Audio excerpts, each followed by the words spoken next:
자, 이제는 우리 제2차 전도여행으로 넘어가겠는데요. 자, 제2차 전도여행은 주 50에서 52년, 그러니까 1차 전도여행이 끝나고 예루살렘 공회가 끝나자마자 진행이 됐습니다. 요때 이제 시작이 됐고, 이제 성경으로는 사도행전 15장 36절로부터 18장 22절까지 있는 부분이 진행이 됩니다. 요 지도를 한번 보면서 설명을 할게요. 우선은 수리아 안디옥과 길리기아 지역으로 갑니다. 여기가 수리아 안디옥이고 이제 길리기아로 가죠. 여기가 이제 바울의 고향인 다소 지역이 여기예요. 그래서 더베와 루스드라로 들어갑니다. 더베와 루스드라. 여러분 여기 같이 있죠. 여러분 여기가 어디예요? 사도 바울이 1차 전도 여행 때 방문했던 지역이죠. 그러니까 여러분 1차 전도 여행 끝나고 바울이 사실 요 길로 올 수 있었어요. 그런데 이 길을 취하지 않았다라는 것. 바로 목회적 의도 때문에 그랬다라고 설명했고요. 그리고 나서 어디로 갔냐면 부르기아와 갈라디아와 무시아로 갔대요. 그러면 부르기아는 어디냐? 여기가 부르기아고요. 자, 갈라디아는 사실 요 지역 자체가 갈라디아인데 여기는 잠깐 어딘지는 불분명합니다. 하지만 무시아까지 갔다라고 나옵니다. 그러니까 좀 이렇게 지역을 이번에는 가로질러서 여기 뭐지 비시디 안독을 지나서 요 지역을 가로질러서 이제 무시아까지 올라갑니다. 사실 있잖아요, 여러분. 사도 바울은 좀 이따 나오겠지만 요 지역에서 아시아 선교, 여기가 아시아거든요. 요 아시아 선교를 위해서 이제 사도 바울이 준비를 하고 있었는데 성령님의 이끌으심에 의해서 그가 어디로 가게 되냐면 마게도니아로 가게 되잖아요. 그때 그가 어디를 통해서 가게 되냐면 드로아 지역을 갔다가 이 지역에서 배를 타고 이제 네아폴리로 넘어가게 됩니다. 자, 네아폴리로 넘어가요. 여기 배를 타고 넘어갑니다. 그리고 나서 이제 이 마게도니아의 첫 성이라고 불리는 빌립보, 우리 여러분 빌립보서가 보내진 그 교회가 위치한 그 도시, 요 빌립보에 도착합니다. 자, 빌립보에서 도착했다가 암비볼리와 아볼로니아를 거쳐서 그가 데살로니가로 내려옵니다. 우리 데살로니가 전서가 보내진 교회죠. 바로 여기입니다. 이렇게 길을 따라 내려옵니다. 자, 이곳에서 핍박을 당하니까 바울이 피해서 어디로 내려가냐면 베레아 지역으로 내려갑니다. 이 베레아 지역에서 또다시 핍박을 당하니까 제자들이 바울을 요 바다 항구 쪽으로 데리고 가서 배를 타고 이 아래 지역으로 내려와서 어디로 가게 되냐면 아덴, 요즘 말하면 아테네죠. 아테네 지역으로 갑니다. 요 아래 지역이 아테네 지역입니다. 여기 써 있죠? 예, 써 있습니다. 여러분 이곳에서 바울이 그 아고라라는 그 광장에서 이 부활복음을 전하니까 그 당시에 그 지역에 스토아 학자랑 뭐 에피큐로스 학파 이런 학자들이 있었던 것 같아요. 근데 바울이 부활을 전하니까 이거 해괴하다, 뭐 이상하다 해서 바울을 배격하고 바울이 복음이 전해지지 않는 것을 판단해서 그곳을 속히 떠나서 어디로 가게 되냐면 이제 고린도로 갑니다. 여러분 그 고린도 전후서가 보내진 곳이 바로 여기죠. 바로 여기입니다. 자, 고린도로 가서 이제 1년 8개월 정도 지나다가 그가 이제 모든 사역을 마치고 갱그리아, 옆에 있는 도시 갱그리아로 갔다가 거기서 항구에서 배를 타고 이제 넘어오죠. 이 소아시아로. 그래서 어디를 들리냐면 에베소를 들립니다. 근데 여러분 에베소에서 뭘 한 건 아니고요. 여기서 이제 들렸다가 다시 배를 타고 쭉 항해를 해서 이번에는 구부로 왼쪽으로 아래쪽으로 거쳐서 어디로 들어오냐면 가이사라로 들어옵니다. 항구 가이사라죠. 가이사라로 들어왔다가 예루살렘을 방문해서 다시 수리아 안독으로 올라가게 됩니다. 여러분 요게 이제 바로 2차 전도여행의 전체적인 내용이에요. 자, 2차 전도여행은 크게 바울이 두 곳을 방문했다고 요약할 수 있는데요. 하나는 소아시아 지역, 요 지역이고요.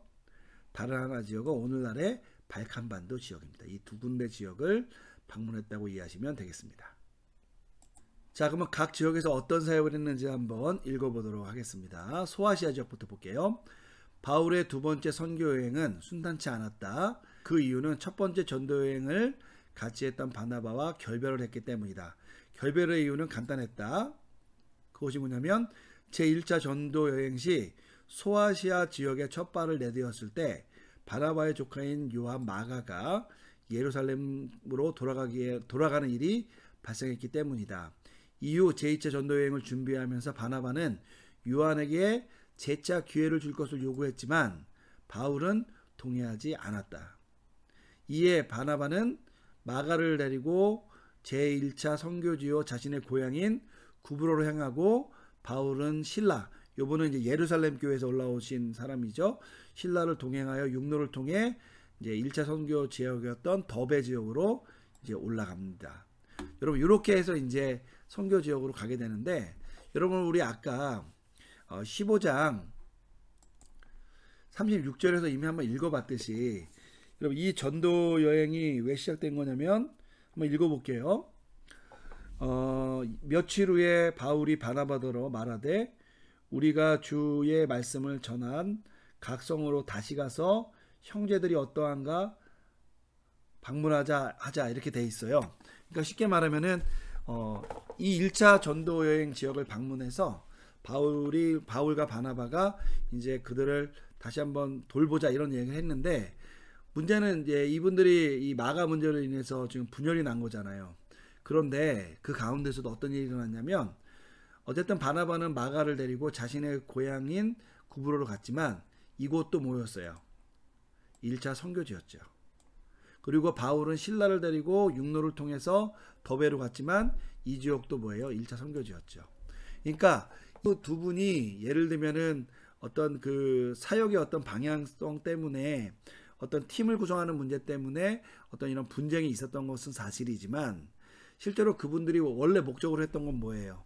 성도들을 방문하는 거였잖아요. 그 일에 있어서는 다른 방향으로 나가긴 했지만 한 마음으로 그 일을 감당했다라고 이해하시면 될 것 같아요. 근데 아쉬운 것은 우리 바나바 사도의 이 사역은 더 이상 이제 언급이 되진 않습니다. 그래서 구브로를 통해서 그가 어떤 선교를 했는지에 대해서 우리가 알 수는 없지만, 이제 사도 바울의 이 재방문 이 목회와 선교 사역은 우리가 이제 사도행전을 통해서 더 구체적으로 알 수가 있게 된 것이죠. 어쨌든 육도를 선택했던 사도 바울은 수리아 안독으로 시작하여 길리기아 지역을 다니면서 복음을 전하고 더베와 루스드라 및 여러 성들을 다니며 성도들을 위로하고 격려했습니다.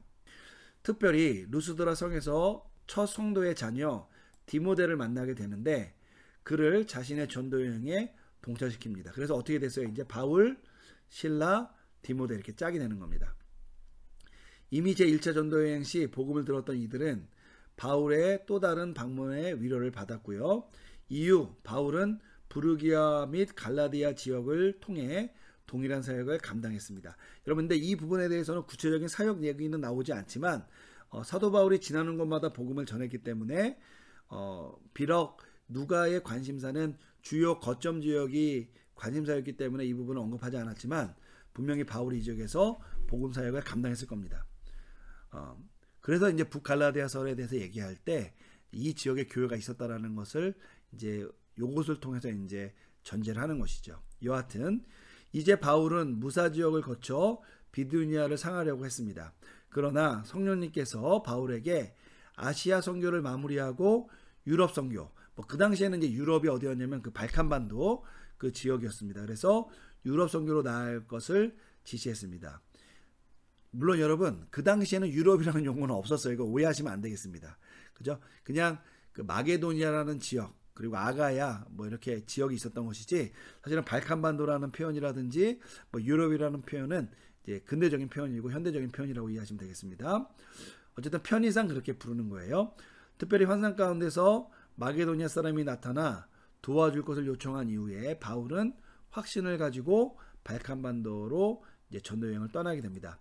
그러면서 사실은 바울이 그 재방문 전도, 그러니까 소아시아의 재방문 전도와 또 덧붙여서 지금 이 아시아의 다른 지역에서 새로운 선교 여행을 하려고 했는데 이것이 성령님의 어떤 인도하심으로 이제 발칸반도 지역으로 이제 지역이 옮겨졌다. 이제 그렇게 해서 이제 새로운 선교 여행이 시작되었다라고 여러분 이해하시면 되겠습니다. 자, 두 번째 지역은 발칸반도 지역인데요. 한번 읽어보겠습니다. 자, 아시아의 항구 드로아를 떠난 바울은 유럽 땅을 밟고 사모드라게와 네아폴리를 지나 빌립보에 도착을 합니다. 빌립보는 마게도니아의 첫 번째 큰 성으로 이곳에서 사도 바울은 루디아를 만나게 돼요. 여러분, 루디아는 소아시아의 두아디라 출신인데요. 그녀는 자주장사를 했고요. 이곳에서 바울은 놀라운 능력을 행하게 되는데 또 이 때문에 감옥에 갇히게 됩니다. 그러나 이제 감옥에서조차 하나님의 능력이 나타남으로써 그 감옥을 지키는 간수까지 이제 복음을 이제 믿게 만들게 하고요. 자, 바울과 실라는 다시 풀려나 전도 여행을 하게 됩니다. 여러분, 이때 사도 바울이 했던 유명한 말씀이 뭐예요? 이 간수에게 주 예수를 믿으라. 그래야만 너와 내 집이 구원을 얻으리라 하는 말씀이 여기서 나오는 겁니다. 사도 바울이 감옥에서 자신이 감옥에 갇혀 있어서 구원이라는 말과 어떤 인간적으로 보면 외적으로 보면은 구원이라는 말과는 멀리 동떨어져 있는 거잖아요. 감옥에 있으면 죽음인데, 그리고 보호받지 못하는 거잖아요. 그런데 그가 그곳에서 오히려 자신을 억압하고 있던 간수에게 예수를 믿으면 구원을 받을 것이다, 보호를 받을 것이다, 하나님의 이런 말을 하게 된 것이죠. 이후에 암비볼리와 아폴로니아를 지나 데살로니가에 이르게 되는데, 이곳에서 바울은 회당 전도를 또 하게 됩니다. 그러나 유대인들의 소동으로 늦은 밤에 베레아 지역으로 피신하게 되고요. 베레아 사람들은 특별히 복음에 대해 적극적으로 반응을 해서 엄청난 결실을 맺게 됩니다. 그런데 데살로니가에서 쫓아온 반대자들 때문에 바울이 이 사역을 마무리하고 바닷길을 통해 아덴, 곧 아테네로 피신을 하게 됩니다. 이 위대한 도시에서 바울은 전도를 지속했는데, 특별히 성경의 증거에 따르면 아고라에서 당대의 유수한 철학학파들과 논쟁을 벌였다고 합니다. 아테네에서의 사역을 마치고 사역을 실패했어요. 쉽게 말하면 실패했다라는 말은 이 사람들이 사역을 받아들이지 않았다라는 것을 얘기하는 겁니다. 어쨌든 고린도에 이르러서 바울은 소아시아의 본도 출신인 브리스길라와 아굴라에게 복음을 전했고요. 이들과 함께 활동하면서 장기간 동안, 약 18개월 기간 동안 고린도에 머물게 됩니다. 여러분, 그런데 이 사람들을 브리스길라와 아굴라가 이때 처음으로 복음을 접한 건지 아니면 이미 그리스도인이었는지에 대한 논쟁이 있어요. 여러분, 이 그리스도인이었을 것이라는데 더 큰 비중이 있습니다. 어쨌든 복음을 전했다는 말은 그들을 새롭게 전도했다는 말뿐만 아니라 그들로 하여금 복음의 의미를 정확히 드러냄으로써 그들이 온전한 그리스도인이 되도록 했다는 그런 의미일 수 있습니다. 자, 이후에 고린도 사역을 마무리하고 갱그리아에 방문해서 자신의 소원을 실행했죠. 머리를 자르는 일을 실행하고 에베소를 거쳐 팔레스타인에 위치한 가이사랴에 돌아와서 예루살렘을 방문한 후 수리아 언덕으로 귀환합니다. 여러분, 이것이 사도 바울이 행했던 2차 전도 여행의 내용이에요. 여러분, 이때부터 우리가 이제 소위 말하면 바울 서신이 보내진 여러 교회들의 이름이 등장합니다. 빌립보 교회, 데살로니가 교회, 그리고 고린도 교회. 근데 여러분, 사실은 우리가 아까 읽어보니까 어떤 교회가 굉장히 모범적이었다 그랬어요. 베레아 교회라 그랬죠. 그런데 우리가 베레아서는 있어요, 없어요? 없죠. 그거 왜 없을까 생각을 우리가 해볼 수 있는데, 여러분, 바울이 편지를 썼을 때에는 두 가지 이유예요. 하나는 정말 교회에 문제가 있어서 그 복음을 훼손할 경우에 그것을 문제화시켜서 이제 해결하기 위해서 편지를 보내는 거고요. 다른 하나는 아주 모범적으로 지내고 있지만 외적인 핍박에 놓여 있어서 성도들이 고난 가운데 어려움을 당할 때 바울이 그것을 위로하고 격려하기 위해서 편지를 보냈어요. 그러니까 어쨌든 목회를 위해서 강한 질책으로부터 격려와 위로까지 넓은 이런 스펙트럼을 가지고 바울이 편지를 보냈는데, 유독 지금 베레아 교회 편지를 안 보내는 이유는 뭘까? 이런 상황에서 제가 보기에는 너무너무 잘한 거 아닐까 싶습니다. 너무너무 잘한 거. 그래서 사도 바울이 오고 다니면서 전도여행하면서 분명히 베레아 지역에 있는 교회를 이제 방문하고 했을 텐데, 그곳에 대해서는 어떠한 편지를 남기지 않은 것이 그들이 그 자체로 너무나 열심히 복음을 믿고 감당했기 때문이 아닐까 생각이 됩니다. 물론 이제 동일한 이름을 가지고도 진리를 왜곡하는 자들도 있을 수 있죠. 현재 있죠. 하지만 이제 이 베레아 교회, 사도 바울이 개척했고 또 사도 바울이 그 당시에 사역을 했던 이 베레아 교회 성도들은 그 어느 교회보다 모범된 교회가 아니었을까, 우리가 현재의 어떤 상황을 가지고 추론을 해보게 됩니다.